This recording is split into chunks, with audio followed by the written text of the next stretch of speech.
तर आज बनवलेले आहेत मस्त असे व्हेज कटलेट।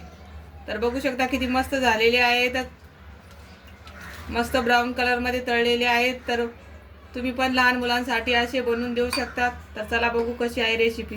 श्री शिवाय नमस्तुभ्य मैत्रिणींनो, मी आहे अंजली कुंभार। माझ्या या यूट्यूब चॅनलमध्ये तुम्हा सर्वांचं खूप खूप स्वागत करते।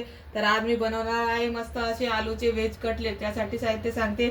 इथे मी घेतलेले आहे 4-5 आलू उकडून मॅश करून घेतलेले आहेत। एक वाटीभर पोहे घेतलेले आहेत। इथं अर्धी वाटी वाटाणे थोडेसे वाटून घेतलेले आहेत। थोडासा गाजर किसून घेतलेला आहे, थोडंसं बीट किसून घेतलेलं आहे, 2 हिरव्या मिरच्या कापून घेतलेल्या आहेत, थोडीशी कोथिंबीर, लाल तिखट, एक चम्मच भर लिंबूचा रस, छोटा चम्मच धने पावडर, छोटा चम्मच जिरे पावडर आणि चवीपुरतं मीठ। तर तुम्ही लहान मुलांसाठी बनवत असाल तर इथं मिरची वापरली नाही तरी चालेल। तर आता आपण हे सर्व मिक्स करून घेऊ। तर मी या परातीमध्ये हे सर्व मिक्स करून घेऊ।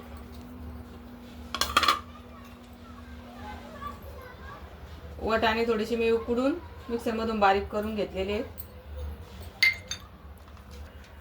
गाजर तुम्ही तुमच्या आवडीनुसार तुम्हाला आवडत असेल त्या सर्व भाज्या घालून मस्त हे कटलेट बनवू शकतात। धने पूड, जिरे पूड, लाल तिखट, मिरची, कोथिंबीर, चवीपुरतं मीठ, पोहे याच्यामध्ये छान बाइंडिंग येण्यासाठी घालायचे।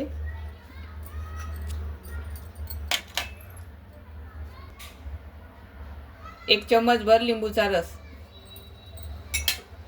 आता हे छान मिक्स करून घेऊ। इथे मी सर्व छान मिक्स करून घेतलेले आहे। आता मी याच्यामध्ये थोडंसं 2 चम्मच कॉर्नफ्लॉवर घालते।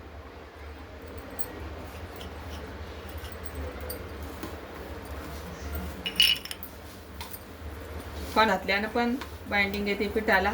तुम्हाला थोडंसं पातळ वाटत असेल तर तुम्ही कॉर्नफ्लॉवर अजून वाढवू शकता। तर मी या पद्धतीने मिक्स करून घेतलेलं आहे।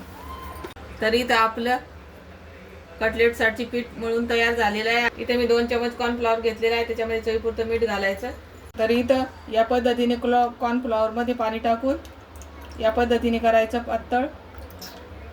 तर आता आपण कटलेट बनवून घेऊ।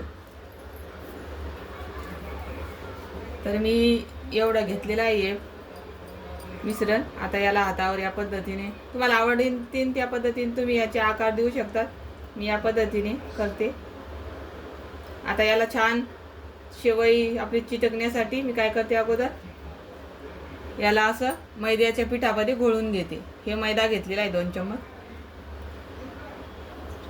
आता हे या कॉर्नफ्लोअरच्या आणि पाण्याच्या याच्यामध्ये टाकून डीप करून घ्यायचं या पद्धतीने।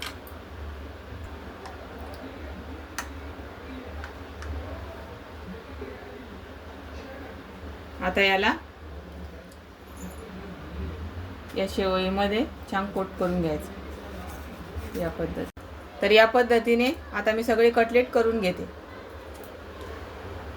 तर इथे माझे सगळे कटलेट करून झालेले आहेत। आता आपण तळून घेऊ। इथं तेल मीडियम गरम झालेलं आहे। तर आता आपण हे कटलेट त्याच्यामध्ये तळून घेऊ। कमी गॅस करायचा तळताना।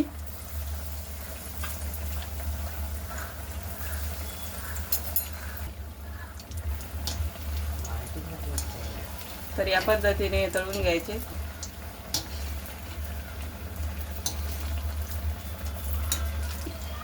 हळूहळू याला परतून घ्यायचं, नाहीतर मग आपण कोट केलेली शेव निघून जाईल। तर बघू शकता मस्त क्रिस्पी कलरमध्ये तळून घ्यायची। तर इथं मस्त ब्राऊन कलरमध्ये तळून झालेले आहे। आता आपण हे कटलेट काढून घेऊ। आता या पद्धतीनेच मी सगळे कटलेट तळून घेते। तर इथं माझे सर्व कटलेट तळून झालेले आहेत, तुम्ही बघू शकता। आता आपण हे सर्व करू।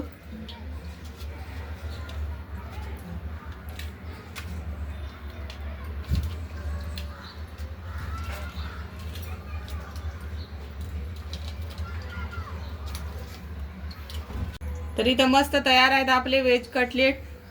तर कसे झालेत आपण चेक करू। एकदम मस्त झालेले आहेत. असेच लहान मुलांना तुम्ही पण या पद्धतीने बनवून द्या. तर तुम्हाला माझी व्हेज कटलेटची रेसिपी कशी वाटली नक्की कमेंट करून सांगा आणि आवडले असल्यास लाईक शेअर सबस्क्राईब करा. धन्यवाद.